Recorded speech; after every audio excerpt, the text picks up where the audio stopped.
So I'm here in Germany still. I got a couple months left. But we're in my buddy's. I wish I could rotate this camera, but I can't. I'm using my phone. Anyway, we're in my buddy's DTM B7S4. All right, there you go. All right, getting some gas real quick. But today, what we're doing. By the way, this is 102 run, which is roughly 95, 96 American octane. So high quality shit, a little expensive. Anyway, what we're doing today, we're switching tunes. He's going from JHM to a Jackal Motorsports tune. You guys seen the name pop around, Matt Barrington. He's been hustling it pretty hard. Makes good numbers. So we're gonna see via logs and acceleration test, and we'll how the car does. How the car responds. Now this engine just recently got rebuilt with fresh rings and stuff like that. So it, ruling out any like crazy, the motor's worn out, shit like that. We're ready to do that. So we're going to be using our P gear. Okay, loosen this up. There we go. Loosen. There we go. So we got our P gear. All right, use some VCDS to do some logging, and we'll be seeing how she does. So stay tuned.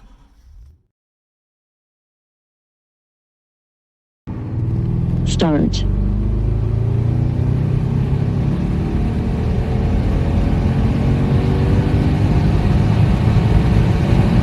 Over. Okay.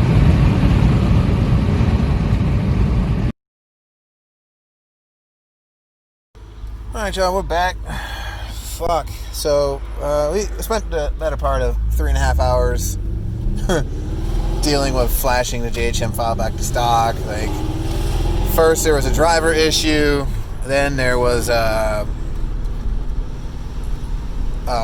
connection issue with the network, basically. Like, if you lose your connection in the middle of the flash, it'll stop the flash, and so then you have to start over again, which is wonderful. So now we're on a stock file. And Jason, what do you think about the stock file now? Oh, it's definitely a lot tamer.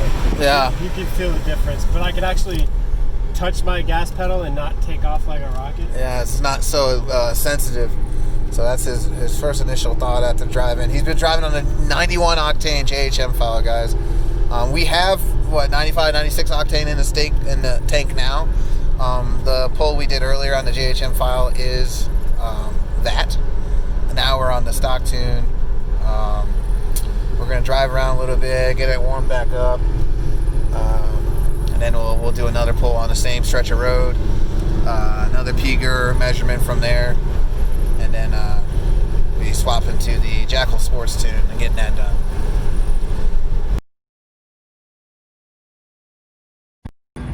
All right, go. All right. Start.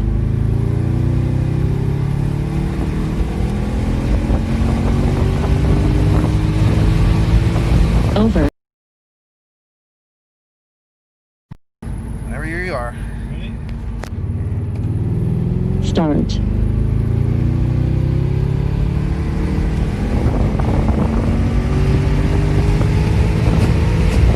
Over.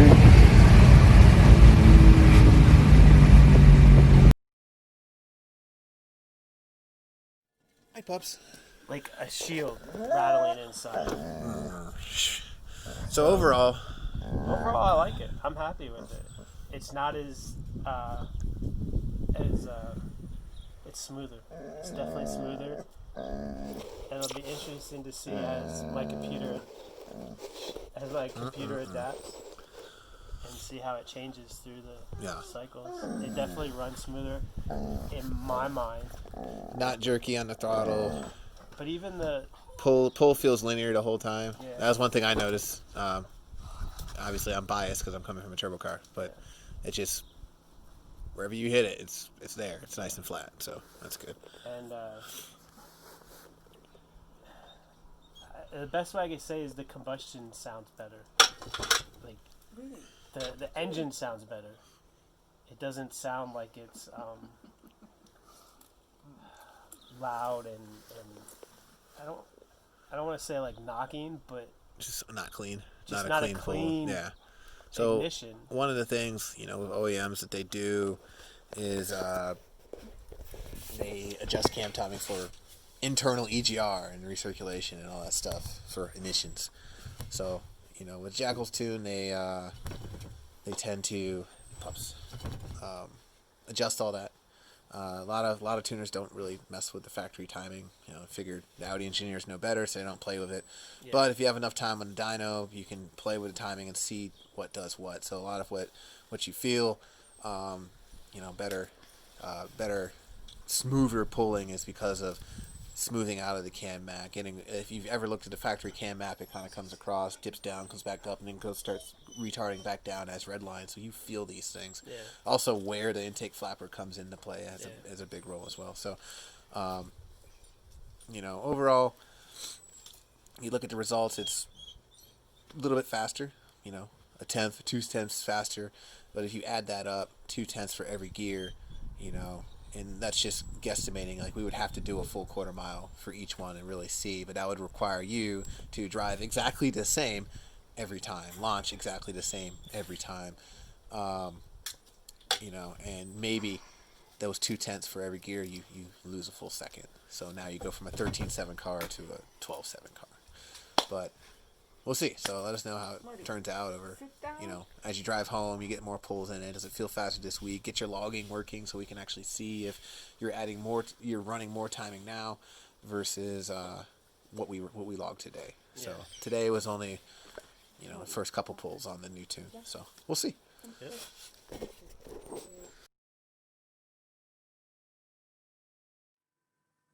Hey, what's going on, guys? So yesterday we did some tuning and testing. My buddy Jason drove down here about 2.5 hours from his house to my house. So he recently rebuilt his engine, as I said in the previous video. Fresh rings, fresh bearings, that kind of thing, all the timing stuff. He also installed excess power headers, no cats, and he still has the factory cat back on the car. Excuse me. So right, we're doing here now is we're going to look at the logs on my computer here.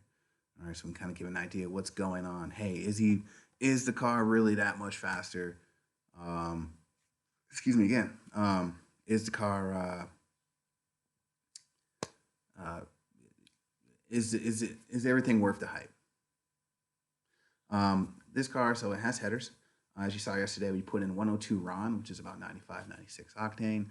Okay, the engine was freshly rebuilt. I think it has about 2,000 miles on it, maybe 3,000. I'll have to double check with him.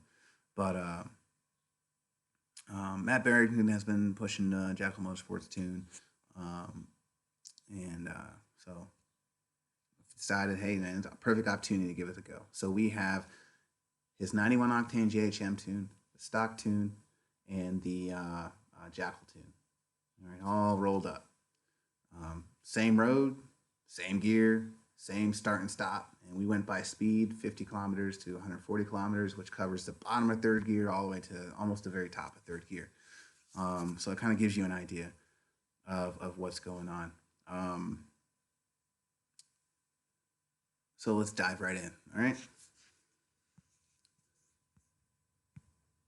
One of the things I hate, if you haven't noticed, is this Dell and all their infinite wisdom, they decided to change where they put the camera. Right, on these dang old laptops. They put it down on the bottom in front of the keyboard, which is stupid. Anyway, random gripe. Go back to what I was talking about. So I have all the logs right here.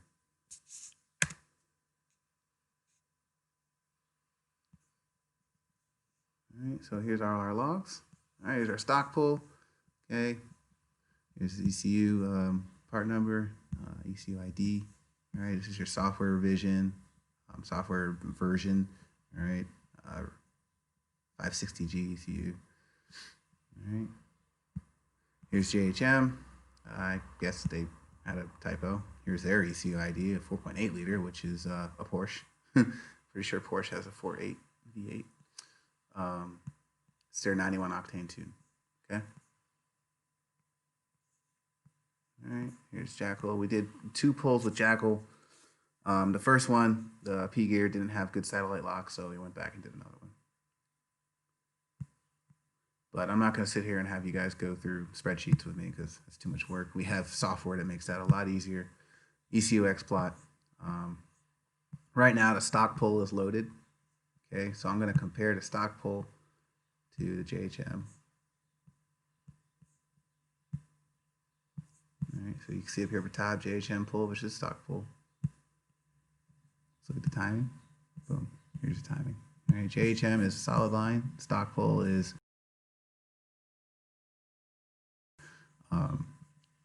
the dotted line. Okay, so you can see here.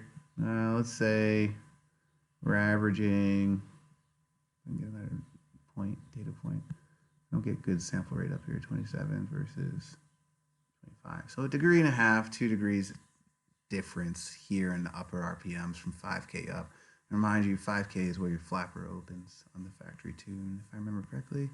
All right, your mid-range is maybe like a half a degree difference here, and down low is a little bit more. Okay.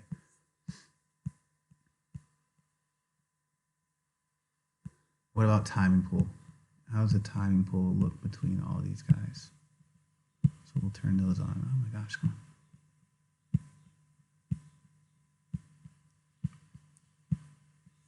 All right, so here's your timing pool. Okay, stock pulling about a degree and a half down low. Okay, degree and a half, degree up top. You can see even JHM has a little bit of time pull up here, degree and a half. This is nothing. Degree and a half correction can just be noise. It's really not anything to be concerned with. When I start getting concerned about time pull is when I get over 5 degrees, 6 degrees. You start seeing tunes that are pulling 10 to 12 degrees, you got a problem. Don't even beat on the car if you're seeing 10 and 12 degrees time pulled out. It's just, there's no point. If I remember correctly, the stock ECUs, factory, the Motronic ECUs can pull upwards of 15 degrees out in order to save the engine. I just don't do that. If you see that, you got a problem, address it. All right. Here's a random peak here, 3 degrees pull on the factory ECU tune.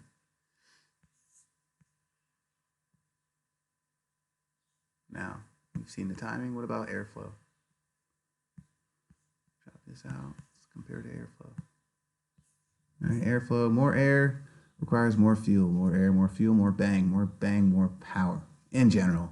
All right. If you pull all the timing out, then you start losing power too. All right, you can see here it's relatively the same. Okay. The sample rate isn't that great. That's why it looks so jagged and things like that. So it's kind of the downside of VCS, and it also depends on the ECU. I know my ECU, I can see upwards of 15 samples per second. Like if I hit the little turbo button. Some ECUs you might see only 8. It really depends on how many blocks you're loading and all that stuff. But you can see the airflow numbers are relatively similar. If you look at acceleration G, you can see you draw that imaginary line between the hills and valleys here. JHM's line is pretty smooth, so you can use that as your reference. It look like that they're pulling about the same.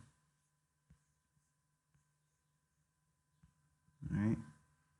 And since I don't have a dyno here at my house, we can do virtual dyno real quick. And you can see that JHM and stock seems like up here, stock was making a little bit better power. But here in the mid-range, JHM was making a little bit of power. Okay, take it with this as you will. If you average all this stuff out, it looks like they're pretty much making the same amount of power, which is around, if I drew a line all the way across from, let's say, 280 to 270 like this, you can see that they're in that range. All right, somewhere between 280 to 270 wheel is what the computer is saying. Now, let's throw the Jackal Tune in the mix. All right, and we'll just do one of the two. All right, so the Jackal Tune is now the solid line. You come down here to the bottom, you can see the Jackal Tune is now the solid line. All right. And Jackal Tune, on average, up top, is doing better. Its curve is generally on top. So we go to the low points here, 250. We'll round up. Here's another low point right here, 268. So it looks like the Jackal Tune in this region is making more power.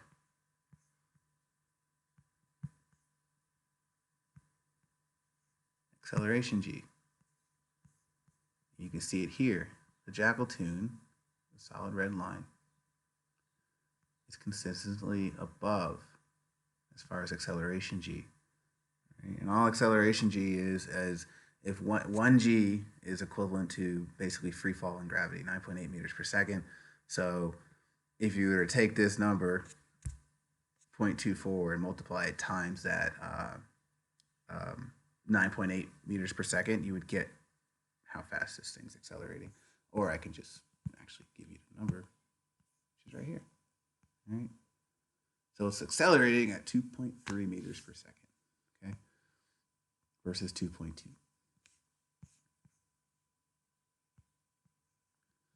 All right, what about timing? Jackal is a solid line. This line up here is JHM's. They're running actually more timing across the band here, across this region, than stock and Jackal. Yet, Jackal is accelerating faster than stock and JHM, or making more power in this region.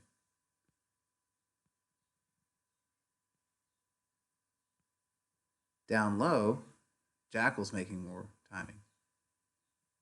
Stock is making way less, and JHM's in the middle. So you guys, take from this what you will. Not a lot of people, understand data logs when they look at them, and it really helps if you plot stuff on a graph like this to kind of give you an idea of what's going on. Okay. I can look at timing. I don't think I posted timing retard for all of these guys. Let's see here. All right. Every last one of them pulls about the same amount of timing. Every last one. You can see it. Here's your solid line. All right. Here's your Jackal. They all jump up here to 1.5. Again, this isn't really anything significant. So that basically sums it up as far as the data logs go. So you guys, give me your thoughts. All right, guys, you've seen the logs, you've seen the videos. Make your decisions. All right. We looked at the mass airflow, we looked at the timing pull, we looked at overall timing, we looked at acceleration G's, we looked at estimated horsepower, and then we looked at a single gear on a same road going the same direction pretty much during the same general time of day, and there's the results. So overall results right here, and I'm pretty satisfied with the results. I think on top of that, as he drives it more, gets a few more pulls in there, it will adapt and it should get a little bit faster.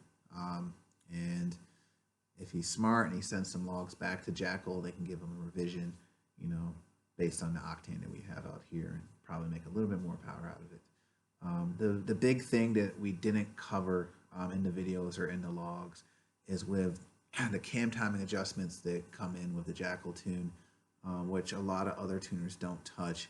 You can rev higher. You will make power all the way to 74, 7,500, whereas the factory tune and other tunes I've seen die off around 6,800, 7,000 RPMs. So what does that mean? Basically, just faster, less time to get from A to B. Because you can hold that lower gear, that faster accelerating gear, for longer. If you go through the 8th mile at 90 miles an hour or what may have you, well, you might be shifting right there at 90 or right before 90. Instead, you can hold third gear and go past 90. So it's just you get there quicker. That's it. Anytime you can hold a gear longer and still continue to make power, it's better. All right. So yeah, if you guys are interested in AP gears, I can help you out. I got them.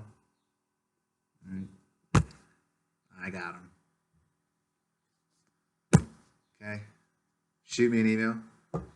Quintin@usrallyteam.com. That's QUINTIN. Gladly get one to the mail to you without much issue. I'm here in Germany, so by when I mail them out, it usually takes like 6 days or so for stuff to get through the U.S. Postal Service and all that stuff, because that's what we use here in Germany. So use the U.S. Postal Service from my base straight out to you guys. So if you're interested, shoot me an email. I'll include my email in the description below. But that's all I got. I look forward to doing more videos, more comparisons in the future. Later, guys.